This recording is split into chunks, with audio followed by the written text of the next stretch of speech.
বিসমিল্লাহির রহমানির রহিম। আজকে আমাদের আলোচনার বিষয় হচ্ছে একটা নতুন চ্যাপ্টার, থিওরি অফ কস্ট। প্রথমত আমরা আজকের ক্লাসে থিওরি অফ কস্টের ইম্পর্টেন্ট সংজ্ঞাগুলা যেগুলো আমাদের প্রয়োজন হবে ওগুলো জানবো। দ্বিতীয়ত আমরা এই চ্যাপ্টারের যত সূত্র আছে এবং যে সূত্রগুলো আমাদের ম্যাথ করার ক্ষেত্রে কাজে লাগবে, পরীক্ষায় আসে বারবার, ওই সূত্রগুলো আমরা জানবো এবং এই ক্লাসের মধ্যেই আমরা সূত্র সব কভার করে ফেলবো ইনশাল্লাহ। নেক্সট ক্লাসে আমরা এই সূত্র প্রয়োগ তথা ম্যাথ করব। তারপর এই বিভিন্ন এই ইম্পর্টেন্ট টপিকসের উপর এই চ্যাপ্টারে আমরা আলোচনা করব। তো শুরু করা যাক। প্রথমত থিওরি অফ কস্টের আজকের ক্লাসে আমরা মূলত আলোচনা করব শর্ট রান কস্ট এবং লং রান কস্ট, এই দুইটা বিষয় নিয়ে। তো প্রথমত শর্ট রান কস্ট আলোচনা করার পূর্বে আমাদের জানতে হবে শর্ট রান কাকে বলে। শর্ট রান শর্ট রান কাকে বলে এটা আমাদের আগে জানতে হবে। স্বল্পকাল। তো এখানে বলা হচ্ছে in economics short run equal to a period where at least one factor of production is fixed. Capital or land, only labor or raw materials can be changed.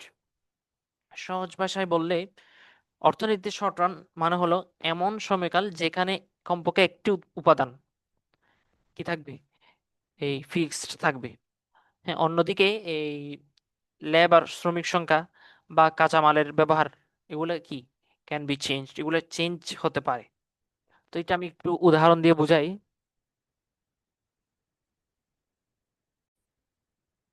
প্রথমত আমরা মনে রাখবো শর্ট রান, এটাকে বাংলায় বলা হয় স্বল্পকাল। এই জায়গায় স্বল্পকালে স্থির থাকে capital and land. Capital and land এটা মাস্ট মনে রাখতে হবে। মানে ক্যাপিটাল মানে হচ্ছে মূলধন, ল্যান্ড মানে হচ্ছে ভূমি, ভূমির পরিমাণ, এটা আর কি। তো ধরি একজন মানুষ, একটা চায়ের দোকান আছে ওনার। তো এখন ওই ব্যক্তি এই চায়ের দোকানটা ভাড়া নিয়েছে 1 বছরের জন্য।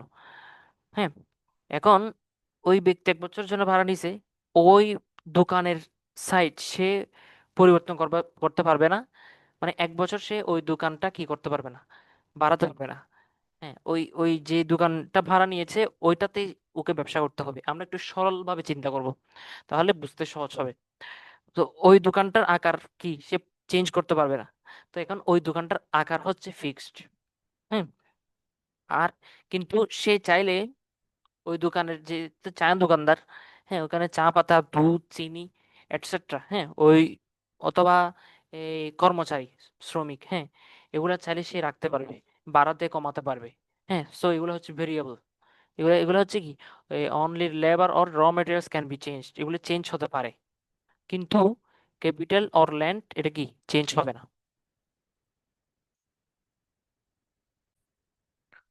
তো এখানে আমরা বুঝলাম কি, সে দোকানের আকার সাইজ পরিবর্তন করতে পারবে না, কিন্তু যেগুলা র মেটেরিয়ালস ওগুলা কি, অথবা কর্মচারী এগুলা কি চেঞ্জ করতে পারবে। তো এই পরিস্থিতির ওই পরিস্থিতিটার নামই হচ্ছে শর্ট রান, স্বল্পকাল। হ্যাঁ, এখন ওই দোকান চালাতে যে খরচ হচ্ছে, হ্যাঁ, ওইটাই হচ্ছে কি শর্ট রান কস্ট। মানে ওই দোকানটা চালাতে ওই ব্যক্তির যে খরচ করতেছে ওইটাই হচ্ছে শর্ট রান কস্ট। আশা করি বোঝা গেছে।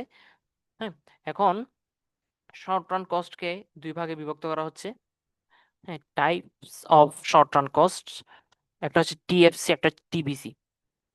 হ্যাঁ, টিএফসি মানে হচ্ছে total fixed cost, total fixed cost, TFC. Total variable cost, TBC. হ্যাঁ, এগুলো আমরা মনে রাখবো, অবশ্যই মনে রাখতে হবে।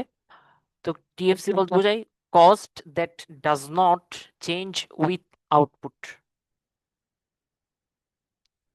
তথা এটা, এই কস্ট যেটা আছে, উৎপাদন করি না করি, হ্যাঁ, এটা চেঞ্জ হবে না। হ্যাঁ, উৎপাদন করি বা না করি এই টাকাটা অবশ্যই দিতে হবে। এই স্থির খরচ, এটাকে বলে স্থির স্থির খরচ। হ্যাঁ, cost that does not change with output.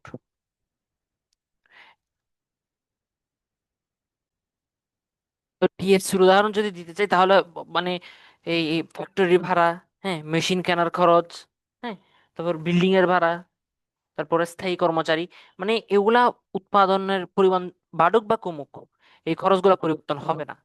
হ্যাঁ, এগুলো স্থির থাকবে অল টাইম। আর টোটাল ভেরিয়েবল কস্ট হচ্ছে cost that changes with output, এটা আউটপুটের সাথে চেঞ্জ হয়। এই তো এই সমীকরণটা থেকে আমরা দেখতে পাচ্ছি টিবিসি।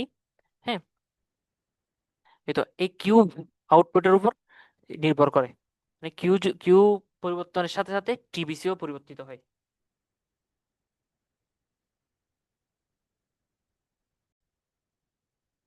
তো এটা এটা নির্ভর করে কিউ এর উপর, আউটপুটের উপর। তো এখন আমরা যাই এই টোটাল কস্ট। টোটাল কস্ট হচ্ছে টিসি, টিসি দ্বারা টোটাল কস্ট বোঝাই। এবং এটার সমীকরণটা হচ্ছে কি টিএফসি প্লাস টিপিসি, মানে টোটাল ফিক্সড কস্ট সাথে টোটাল ভেরিয়েবল কস্ট।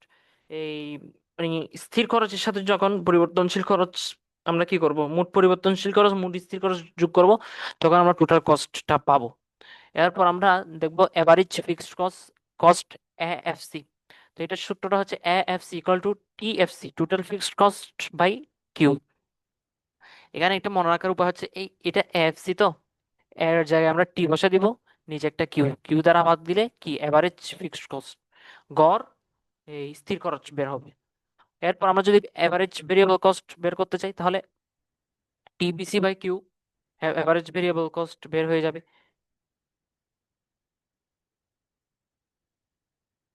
এরপর আমরা যদি এভারেজ টোটাল কস্ট বের করতে চাই, হ্যাঁ, তাহলে টোটাল কস্টকে কিউ দ্বারা ভাগ করলে কি বের হবে, এটিসি, এভারেজ টোটাল কস্ট বের হবে। আবার এটিসি দ্বারা কি বুঝাই, এটিসি দ্বারা AFC plus AVC, average fixed cost plus average variable cost, এটাও বুঝাই। আর average fixed cost average variable cost কিভাবে বের করতে হবে এটা আমরা উপরে দেখাইছি, TFC by Q, TVC by Q. হ্যাঁ, এখন এটা এই তো এই এফসি এবিসি এগুলা খাতায় লিখে রাখলে এগুলা ইজিলি মনে থাকবে। এরপর আসলো মার্জিনাল কস্ট। মার্জিনাল কস্ট কিভাবে বের করবো, প্রথমত আমরা জানতে হবে মার্জিনাল কস্ট কাকে বলে।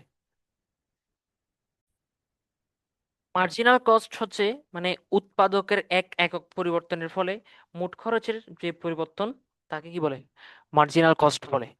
হ্যাঁ, তো আমি এটা লিখতেছি।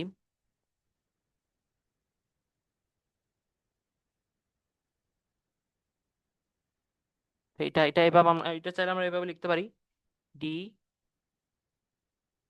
D Q. হ্যাঁ, এখানে লিখবো আমরা টিজি, টোটাল কস্ট। টোটাল কস্টকে যদি আমরা, হ্যাঁ, কিউ এর সাপেক্ষে ডিফারেন্সিয়েট করি তাহলে আমরা মার্জিনাল কস্ট পাবো, এটা D D D D Q. হ্যাঁ, এখানে ডিফারেন্সিয়েট করবে টোটাল কস্টকে, তাহলে আমরা মার্জিনাল কস্ট পাবো।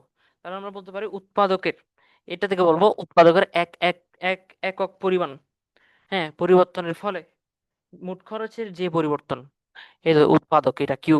হ্যাঁ, এক একক পরিবর্তনের ফলে মোট খরচের যে পরিবর্তন, মোট খরচ মানে হচ্ছে টোটাল কস্ট, এটা যে পরিবর্তন, হ্যাঁ, তাকে কি বলে, মার্জিনাল কস্ট বলে। আশা করি বোঝা গেছে। তো মার্জিনাল কস্টকে আমরা বের করবো এভাবে, টোটাল কস্ট বের করার পর, হ্যাঁ, কিউ এর সাপেক্ষে আমরা কি করব, উৎপাদনের সাপেক্ষে এটাকে আমরা ডিফারেন্সিয়েট করলে তাহলে মার্জিনাল কস্ট বের হয়ে যাবে।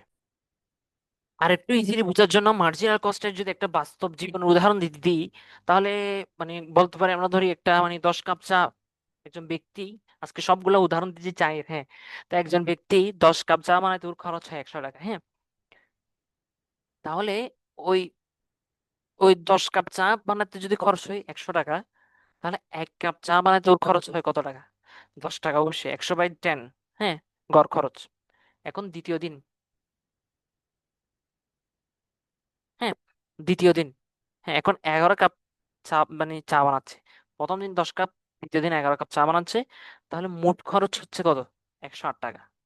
হ্যাঁ, তাহলে 11তম কাপের জন্য তার বাড়তি খরচ হচ্ছে 108 মাইনাস 100, 108 মাইনাস 100, এই 8 টাকাটা হচ্ছে কি ওর মার্জিনাল কস্ট।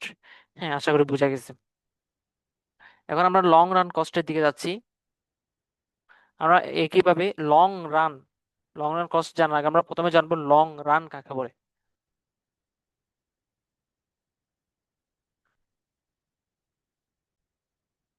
তো লং রান বলতে আমরা বুঝি মানে এখানে সব উপকরণ কি হচ্ছে, পরিবর্তনযোগ্য। এখানে এখানে এখানে সব উপকরণ আমরা শর্ট রানে দেখছিলাম স্বল্পকারে, মানে এখানে ক্যাপিটাল এন্ড ল্যান্ড হচ্ছে স্থির, হ্যাঁ, মূলধন এবং ভূমির পরিমাণ হচ্ছে স্থির, কিন্তু লং রান আমরা দেখতে পাচ্ছি এখানে সব উপকরণ কি পরিবর্তনযোগ্য।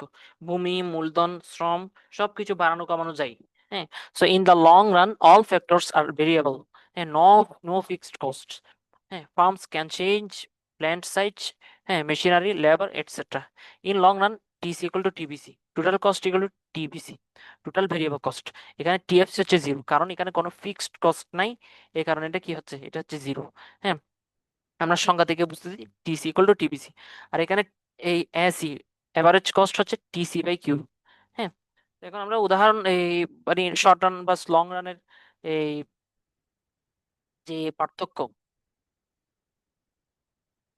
ওটা যদি আমরা বলি, তাহলে শর্ট রানের মধ্যে আমরা মানে কিছু স্থায়ী দেখতে পাচ্ছি, কিন্তু লং রানের মধ্যে কি সব ইনপুট পরিবর্তন করা যায়। হ্যাঁ, তবে এখানে খরচের ধরন, এই শর্ট রানে আমরা দেখতে পাচ্ছি কস্ট মানে fixed cost plus variable cost যোগ করে টোটাল কস্ট বের হচ্ছে, কিন্তু লং রানের মধ্যে কেবল ভেরিয়েবল কস্ট কি কাউন্টেবল।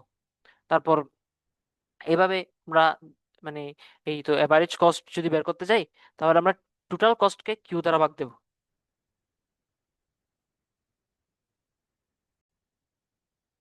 তো আমরা মেইন ডিফারেন্স গুলো যদি মানে ফাইন্ড আউট করি, তাহলে দেখতে পাচ্ছি শর্ট রানের মধ্যে কিছু স্থির উপাদান আছে, ক্যাপিটাল, ল্যান্ড। হ্যাঁ, সো এক্সিস্টেন্ট অফ টিএফসি মানে এখানে টোটাল ফিক্সড কস্টের কি ফিক্সড কস্টের অস্তিত্ব আছে, কিন্তু লং রানের মধ্যে অল ইনপুটস আর ভেরিয়েবল মানে সকল কি উপাদান হচ্ছে কি ভেরিয়েবল পরিবর্তনশীল। দ্যাটস ওয়াই নো টিএফসি, কোনো টিএফসি টোটাল ফিক্সড কস্ট নেই, অনলি ভেরিয়েবল কস্ট। আশা করি বোঝা গেছে। এখানে এই সবচেয়ে ইম্পর্টেন্ট বিষয়গুলো হচ্ছে এই সূত্রগুলা, এই সূত্রগুলো অবশ্যই লিখে রাখতে হবে খাতার মধ্যে। হ্যাঁ, ওগুলা দিকে ম্যাথ আসে অবশ্যই, মাস্ট মাস্ট ম্যাথ আসে। হ্যাঁ, এই তো টিএফসি, টিবিসি, তারপর total cost TFC plus TVC. হুম, এরপর এফসি এভারেজ ফিক্সড কস্ট, এটা এটা কিভাবে বের করবো, টিএফসি বাই কিউ। এটা সহজভাবে এভারেজ যদি বের করতে বলে, হ্যাঁ, তাহলে আমরা এখানে এর জায়গায় টি লিখে এরপরে নিচে কি দেবো, কিউ। এভাবে তারপর এই এভারেজ ভেরিয়েবল কস্ট বের করতে বলে টিভিসি বাই কিউ। হ্যাঁ, এভাবে টিসি যদি বের করতে বলে তাহলে টিসি বাই কিউ। আবার টিসি কে আমরা এটা ভেঙে লিখতে পারি, কারণ এই আমরা আগেই পড়ছিলাম টিসি ইকুয়াল টু কি টিএফসি। এই তো এই তো এই তো TFC by Q, TVC by Q. তাহলে TFC by Q AFC, TVC by Q AVC. তাহলে আমরা এখানে লিখতে পারি এই তো এফসি বাই প্লাস এবিসি, কারণ টিসি কে যদি আমরা ভাঙি তাহলে টিএফসি বাই প্লাস টিবিসি, এভাবে টিএফসি বাই কিউ হয়ে যাচ্ছে প্লাস টিবিসি বাই কিউ। হ্যাঁ, তাহলে আমরা এইভাবে লিখতে পারি। এগুলা মাস্ট আমাদের মানে মনে রাখতে হবে। তারপর মার্জিনাল কস্ট আমরা বলছিলাম, হ্যাঁ, এটাকে আমরা যখন টোটাল কস্টকে এই কিউর সাপেক্ষে কি করব, ডিফারেন্সিয়েট করব, তখন আমরা মার্জিনাল কস্ট বের করতে পারবো ইজিলি। তো আজকে ক্লাস এতটুকুই, নেক্সট ক্লাস আমরা আহ, মানে বিভিন্ন এই শর্ট রানে বিভিন্ন শেপ, লং রানে বিভিন্ন শেপ, এগুলো চিত্রগুলো কিভাবে হয়। হ্যাঁ, তারপর মানে বিভিন্ন ভাবে কিভাবে ম্যাথ গুলা করতে হয়, এখানে ম্যাথ আছে, ম্যাথ গুলো আমরা দেখাবো নেক্সট ক্লাসে ইনশাল্লাহ। আজকে ক্লাস এতটুকুই, আসসালামু আলাইকুম।